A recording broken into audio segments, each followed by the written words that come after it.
What's up, everybody? Welcome to Kimmel's Irish Pub. Time for another episode of Monday Night Quarterback, Week 4. We're about to start the Monday Night Football game with the Steelers and the Bengals, so can't talk too much about that. We'll see what happens. You're probably going to view this after that game, but anyway, let's talk about fantasy football so far in Week 4. And there's actually a theme tonight. I gave it some thought. Didn't just shooting from the hip this time. Actually gave it some thought. Tonight's theme is patience. Cue Guns N' Roses and Axl Rose and the song Patience. I can't sing it because they'll ban it for copyright because I sound just like them.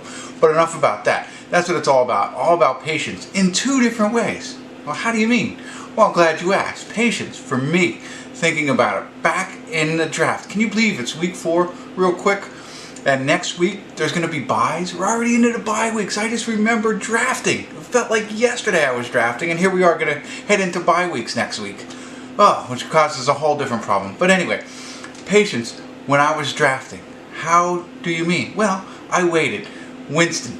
I thought Jameson Winston, I drafted him as my number one quarterback in a couple of different leagues, and I waited. I waited while people were taking Aaron Rodgers, while they were taking Tom Brady. I mean, while they took Mahomes too, but alright, so too early. I mean, they were jumping on, that's a good pick, but everybody else were jumping on those quarterbacks too early, and I just waited, lurking in the background while I was grabbing extra running backs, extra receivers, and I grabbed Winston.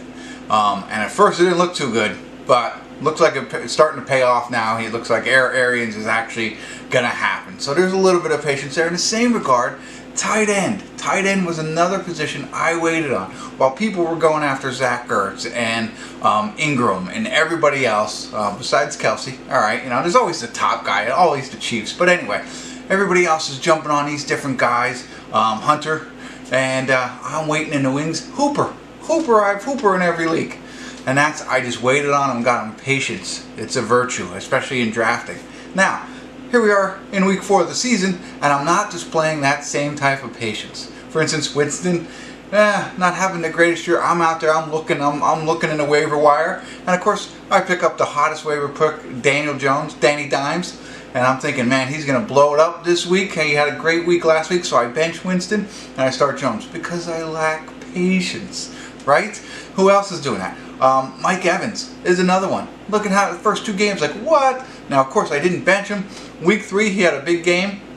Loved him. I threw him out there. Tried to make trades. I didn't patient. Here he was. He has another nice week. So that's some ideas on that. Oh, one other one. In one of my drafts, I was faced in the second round, ready to take, whatever round it was, ready to take my first running back. And I had my choice between Dalvin Cook and Nick Chubb. And, of course, I got some inside information, or I at least was monitoring some other drafts and realized that maybe Nick Chubb is the better pick here. Well, here we are after 3 weeks. It's like, Dalvin Cook, I messed up, I was mad, but now Nick Chubb comes to. You show a little patience, and it's all going to come full circle. I mentioned Mike Evans, jumped off of that real quick. I was trying to trade him this week. I tried to trade him for Devontae Adams in one league. Of course, that didn't go through. The guy's got turf toe. I don't know how long he's going to be out there, saying it's not too long. He blew up, don't get me wrong, and that was a great week, but I don't think he's going to play in Week 4. I don't know how long he's going to be out, and turf toe lasts forever. So he's going to deal with that the rest of the year. I thought that was interesting. I also tried to trade for Odell Beckham Jr. in the same league. I thought, okay, Mike Evans, ODB, 2 catches for 20 yards. There's another guy. Should you be patient on him? What's going on with the Browns? I love the Browns. Everybody loved the Browns preseason. The quarterback, the running back, when Nick Chubb finally came around. Odell Beckham Jr. now. Jarvis Landry had a nice week. But they're not the Browns we thought they'd be so far. Do you be patient with them? Or do you jump ship? So there's a lot of things there. One last thing also, I know I'm jumping all over the place, but if you watched last week's episode of Monday Night Quarterback, I made an announcement, and I made, a theory. The theory, handcuffs, right? So everybody handcuffs your running backs. Well, I don't think that exists anymore. I think it did in the 90s, maybe the early 2000s. You handcuff your running back. At least you had somebody to play. But I'm thinking, like, Saquon Barkley goes down, Wayne Gallman is gonna handcuff him. Like, he's gonna have the same type of performance that Barkley does, right? Behind that old line with Eli Manning as the quarterback, is one of the worst teams in the league. Like, is he really gonna come out and have a great game? No. Of course, I announced that I was still gonna try and pick him up because I thought everybody else was. Guess what? I got him. Nobody else tried to pick him up. I got him, and I didn't start him. No, I did not. So, but I have him on my team, and I'm here to admit that I was wrong. Wayne Gallman, 2 touchdowns, bunch of receptions, pretty decent, over 100 yards combined. Pretty decent game for him. Now, is that going to continue while Barkley's out? I don't know. But I thought that was pretty interesting. I predicted he wasn't going to be great, and he had a pretty decent week. I wish I would have started him. But who knows? I have Connor tonight, and I started James White in his place. That's what I did there. So, James White, I knew they weren't going to be able to run the ball. I thought they'd dump it out to him a bunch and hopefully get me some points. I'm losing in that league. But anyway, so there's some things that get you thinking. Patience.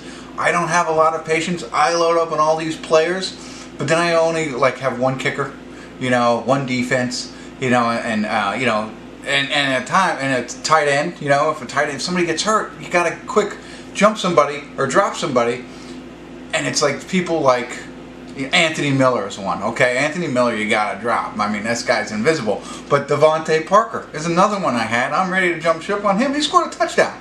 I mean, the Dolphins are gonna throw all the time, So, do you have patience with him? Do you hope he comes around, or do you drop him for the next hot item on the waiver wire, which I don't know who it is this week. I'm not revealing my sources this week, but that's it. That's all I got for you. I'd love to hear your comments. What do you think of week 1 through 4 so far in fantasy football? What would you like to hear from me when we talk about Monday Night Quarterback? What? And if you haven't already, subscribe to my channel and go ahead and enjoy the Steelers and the Cincinnati Bengals game. Real quick, last time I said this, I said go watch the Redskins and the ageless Adrian Peterson. Well, he didn't look too young in last Monday night's game, so I'm not going to give any advice. But hopefully Connor goes crazy. That's what I'm rooting for. All right, that's it. Thanks for tuning in. Can't wait to hear your comments. Tune in next time. Kimmel's Irish Pub.